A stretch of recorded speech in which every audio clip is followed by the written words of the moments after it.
অন্তর্বর্তী সরকারের প্রধান উপদেষ্টা ডক্টর মোহাম্মদ ইউনূসকে অসুর রূপে দেখানো হয়েছে। এটা কি হিন্দু ধর্মের কথা? আমাদের দুর্গোৎসব কি এটা শেখায়? কারা করছেন এটা? কেন করছেন? নিজের ধর্মকে ছোট করছেন আপনারা। এই জন্যই কথাটা বললাম, ধর্ম নয়, উগ্রতার মুখোশ।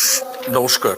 দুর্গাপুজোর আবহে একটা গুরুত্বপূর্ণ বিষয় নিয়ে কথা বলতে আপনাদের সামনে চলে এসেছি। একটা অত্যন্ত প্রাসঙ্গিক বিষয়টা আমি ঠিক যদি এইভাবে বলি এবং আমার মনে হয় এভাবেই আমাদের বলা উচিত, সেটা হচ্ছে ধর্ম নয়, এক কথায় উগ্রতার মুখোশ। কেন এই কথাটা বলছি? দেবী দুর্গার আয়োজন কেন হয়?